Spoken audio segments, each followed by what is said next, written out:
Good morning, everybody. It's a pleasure for me to fulfill the demand of Salar, who told me that I should tell you the ultimate truth about VR and VR perspectives seen from a private investor side. So I will try to do, but before that, the question is, what is an investor? An investor is definitely not a milk cow.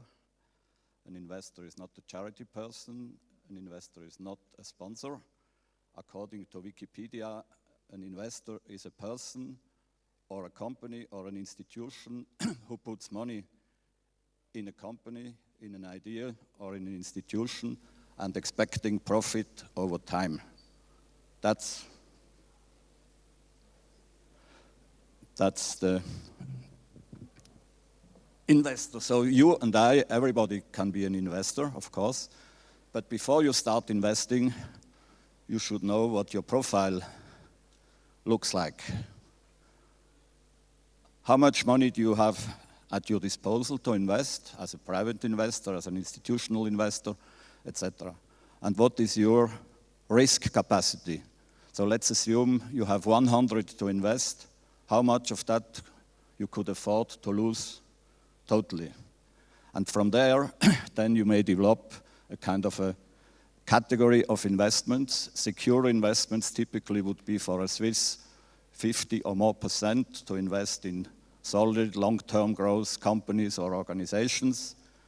Then you may decide to invest maybe 30 or 40% in companies with already reputable growth and solidly profitable.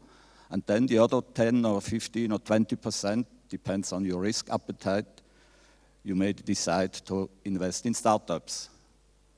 But before you ever do 1 franc in startups or €1 or $1, I would invite you to remember 4 figures which the former CEO and chairman of Cisco, John Chambers, told me one day. He said, before you enter a startup, you just have to remember 4 figures. 1,000, 100, 10, 1. That's all. What does that mean? From 1,000 startups created at a certain moment, 100 will still be around after 1 year. And from these 100 companies, after 5 years, 10 will be solidly profitable companies with hundreds or even thousands of employees. And one of them will be the unicorn where everybody talks about and the one who is invited to all conferences like this, etc., etc. Nobody talks maybe about the 999 others. But you as an investor, you have to think about all of them. Now, starting investing, obviously what you do, you do a strengths and weakness and opportunity and threat analysis of your target, of your market. One aspect is of utmost importance in order to define the fantasy, the value creation potential, that's the scalability. Is the business model you have in front of you a business model who can be scaled up easily across borders, across languages, across continents, and so on. And obviously, to understand or to have for yourself a precise understanding of what are the competitors today and possibly tomorrow. I would like to give you an example. My background is heavily in media and advertising industry on a worldwide basis. So job and recruitment ads 20 years ago, that was the most secure revenue stream for a lot of newspapers in US, in Europe, in Asia, everywhere. Then there were startups created on the internet who became very successful online job platforms, who became valuation in the hundreds of millions or even billions.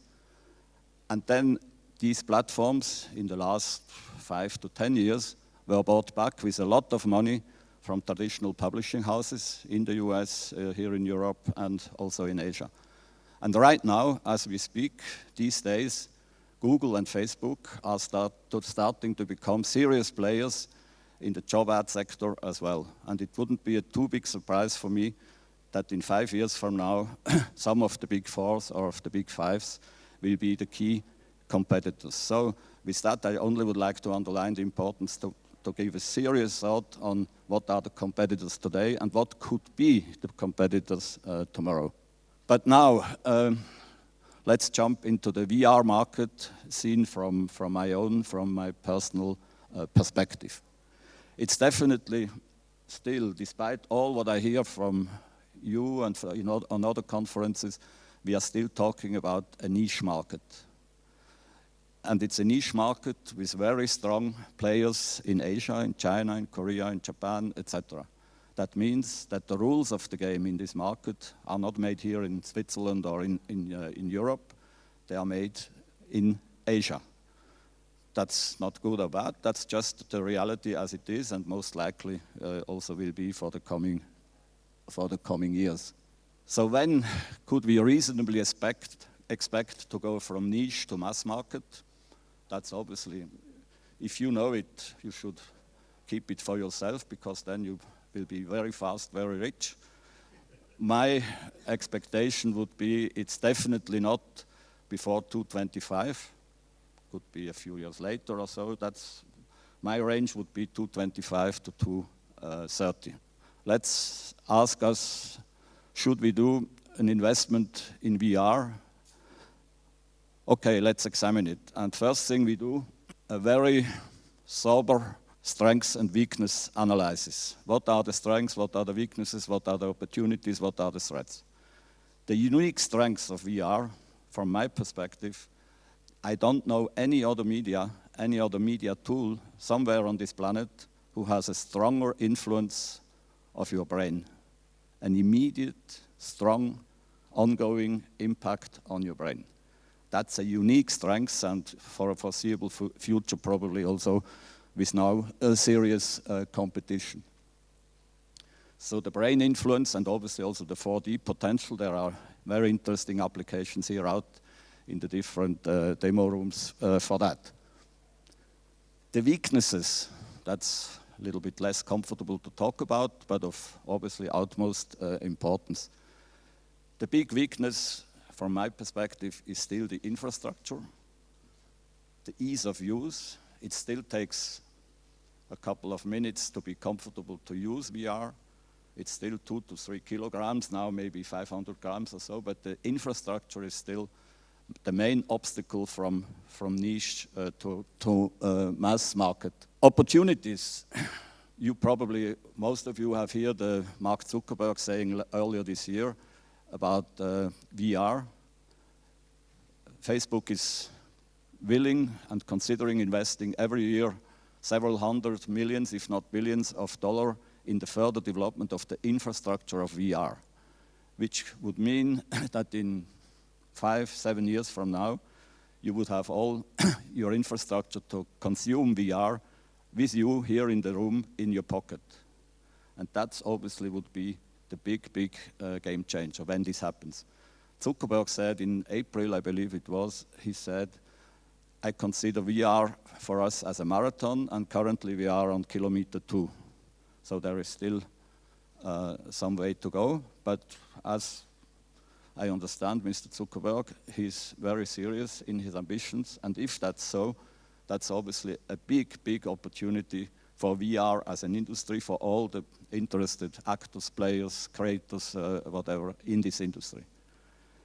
And in the same moment, it's certainly true to say that obviously Facebook can also be a big threat, because as you all know, Facebook is not known for being a charity player. They're doing most of the things they do for a solid profit perspective, maybe not with Libra, the latest initiative hosted here in Geneva, in Switzerland.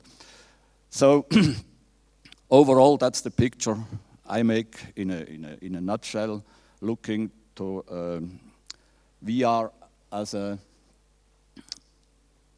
an investment opportunity. So now we are looking at a concrete investment opportunity. Is the prototyping convincing? What is the market entry strategy? Does it make sense to you? Is it scalable? Is it easily developable over countries, languages, continents, etc.? Or is it a tailor-made solution only for one market, for India, for Korea, or for China? All these questions, and then obviously, for me, the crucial question would be your assessment of the management. Is the management in an 80-20 mood, which would not be a given here in Switzerland. Here in Switzerland, we like to be perfectionists, do everything until the very end in a very precise way, and testing and testing and testing before we go out. And for me, a management team who has an 80-20 mentality would mean they do everything they can up to 80%, and then they start the beta testing with potential customers, and while learning through the beta testing, they are getting better and better and get it finally to a success. And obviously the adaptiveness to change or the adaptiveness to surprise, that's a matter of appreciation. Do you think the management in front of you is a management who is able to react overnight to unforeseeable developments of suddenly upcoming new unexpected competitors or whatever else? So these are the kind of questions I would want to answer myself before I invest $1 or a Swiss franc in a company. Now I'm invested in one of a company who does VR. What then? First of all, obviously the question is, am I ready to be involved myself? Do I have time? Do I consider having the possibility to make meaningful contributions to the management, or just be an old man asking nasty questions which hinders the management to move forward? That's kind of a self-assessment you have to make before you jump into such an opportunity. But then beside of all these considerations, do I get the real information on time? Obviously, there is a conflict of interest between a company and an investor. The company is very interested about telling exciting news across all conferences, meetings, etc., blah, blah, blah. And the investor, the only thing who is interesting for him is the bad news, what's not going according to business plan, where are the hurdles, where are the unexpected difficulties, and so on.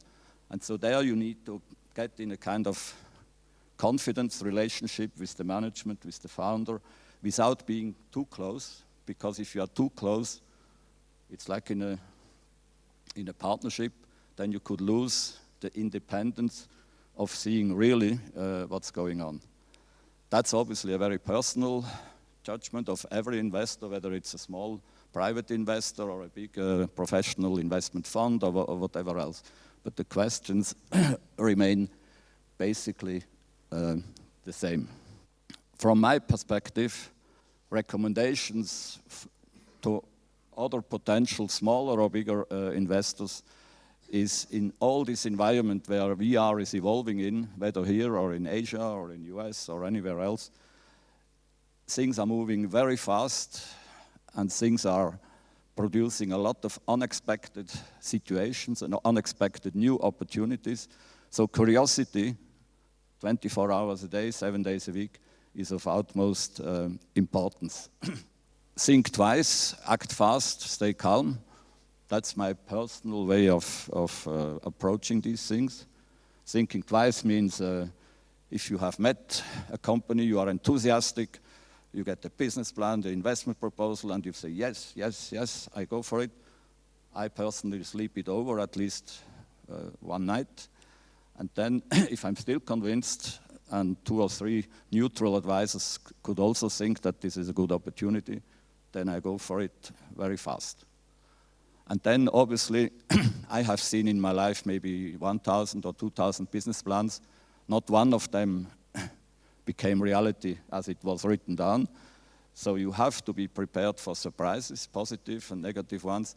And then I think it's important to stay calm, because whether you get nervous or you stay calm, it's more or less the same.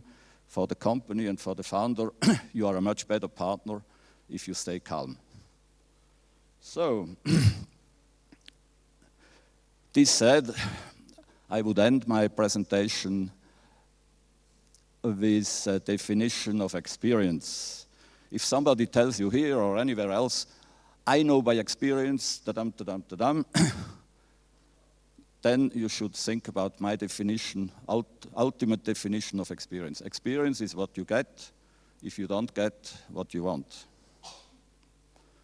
So I wish you all not a lot of experiences in VR, but a lot of success in all your undertakings, and I'm here around for today and tomorrow if you wish to talk about other questions or whether you don't agree with one or the other statement I made. I'm happy to enter in any discussion later on. Thank you and enjoy the journey here in Crans-Montana.